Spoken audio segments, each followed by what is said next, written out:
पिछली वीडियो में बच्चों मैंने वाक्य के क्वेश्चन आंसर आपको करवाए थे। इस वीडियो में मैं कविता नंबर 3 रसखान के सवैये उनके जो अभ्यास के प्रश्न हैं वो लेकर के आई हूँ। क्वेश्चन नंबर 1, ब्रजभूमि के प्रति कवि का प्रेम किन किन रूपों में अभिव्यक्त हुआ है। यहाँ पर कवि का श्री कृष्ण के प्रति अगाध प्रेम है। वह हर जन्म में ब्रज क्षेत्र में जन्म लेना चाहता है या उसी के आसपास रहना चाहता है। इस जन्म में तो क्या ब्रजभूमि से तो जुड़ा हुआ है ही, लेकिन अगले जन्मों में भी उसे बार बार यहीं जन्म ले, ऐसी उसकी कामना है।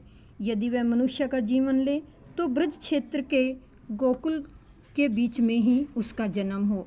यदि वह पशु बने तो नंद बाबा की गायों के बीच में उसका जन्म हो।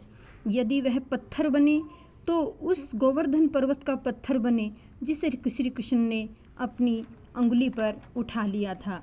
यदि उसका जन्म पक्षी रूप में हो तो यमुना नदी के किनारे खड़े कदम्ब के पेड़ पर उसका वास हो। ऐसा अगले जन्म में वह श्री कृष्ण का सानिध्य प्राप्त करने की कामना करता है। क्वेश्चन नंबर 3, एक लकुटी और कमरिया पर कवि सब कुछ न्योछावर करने को क्यों तैयार है। लकड़ी के एक डंडे को हाथ में धारण कर शरीर पर काला कंबल ओढ़कर श्री कृष्ण के साथ गोएं चराने जाया करते थे। कवि के हृदय में उस लकुटी और कामरिया के प्रति समर्पण का भाव है, जिस कारण वह उन पर सब कुछ न्योछावर करने को तैयार है। क्वेश्चन नंबर 4, सखी ने गोपी से कृष्ण का कैसा रूप धारण करने का आग्रह किया, अपने शब्दों में वर्णन करें। यहाँ पर सखी ने गोपी से कृष्ण जैसी वेशभूषा धारण करने का आग्रह किया। सखी ने कहा, मैं सिर पर श्री कृष्ण की तरह मोर का पंख लगा लूँगी, गले में गूंज की यानी वैजंती माला डालूँगी, तन पर पीताम्बर ओढ़ लूँगी और हाथ में लाठी लेकर ग्वालों के साथ घूमने जाऊँगी। ऐसा करके वे श्री कृष्ण की स्मृतियों को ताज़ा रखना चाहती हैं। क्वेश्चन नंबर 5, आपके विचार से कवि पशु पक्षी और पहाड़ के रूप में श्री कृष्ण का सानिध्य क्यों प्राप्त करना चाहता है। रसखान के हृदय में श्री कृष्ण और ब्रजभूमि के प्रति अगाध प्रेम है। उसे ब्रज क्षेत्र के कण कण में श्री कृष्ण की छवि झलकती हुई दिखाई देती है। वह सदा उस छवि को अपनी आंखों के सामने रखना चाहता है। मानसिक छवियाँ ऐसा एहसास कराती हैं कि मानो उनके सामने वास्तविकता हो। इसलिए कवि पशु पक्षी और पहाड़ के रूप में भी सानिध्य प्राप्त करना चाहता है। क्वेश्चन नंबर 6, चौथे सवैये के अनुसार गोपियाँ अपने आप को विवश क्यों पाती हैं। गोपियाँ श्री कृष्ण की मुरली की धुन और उनकी आकर्षक मुस्कान के अचूक प्रभाव से स्वयं को नियंत्रित रखने में विवश पाती हैं। क्वेश्चन नंबर 7, यहाँ 2 पंक्तियाँ हैं, दोनों का भाव स्पष्ट करना है। क भाग, कोटिक एकल धोत के धाम, क्रील के गुंजन ऊपर बारो।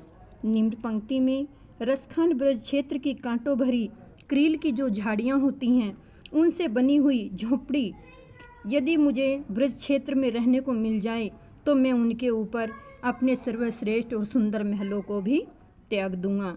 मैं उन्हें पाना चाहता हूँ ताकि श्री कृष्ण के क्षेत्र के प्रति अपने प्रेम और निष्ठा को कायम रख सके। ख, माई रीवा मुख की मुस्कानी, सम्हारी न जय न जय न जय।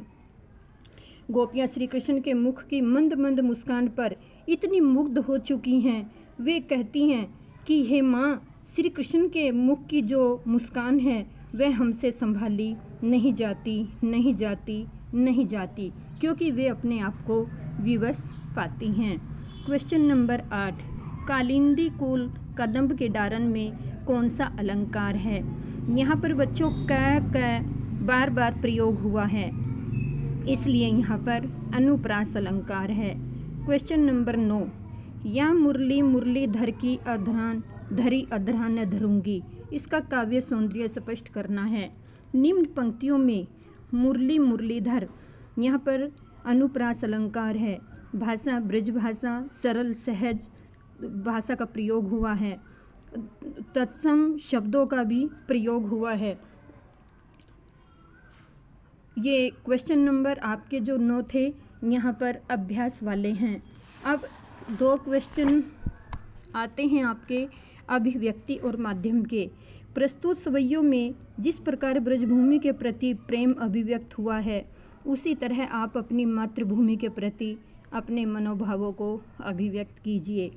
आप इस प्रश्न को अपने भाव लिखेंगे। आपको अपने देश से, अपने भारत से किस प्रकार का प्यार है, आप उसको कैसा देखना चाहते हैं, उसके बारे में आपके क्या विचार हैं, आपको ये प्रश्न स्वयं लिखना होगा। क्वेश्चन नंबर 11, रसखान के इस सवैयों का शिक्षक की सहायता से कक्षा में आदर्श वाचन कीजिए। साथ ही किन्हीं 2 सवैयों को कंठस्थ कीजिए। बच्चों, इनमें से 2 सवैये आपको याद करने हैं और याद करके आप अपनी उत्तर पुस्तिका पर लिखेंगे। सभी प्रश्न आपको सुंदर राइटिंग में लिख करके लाने हैं।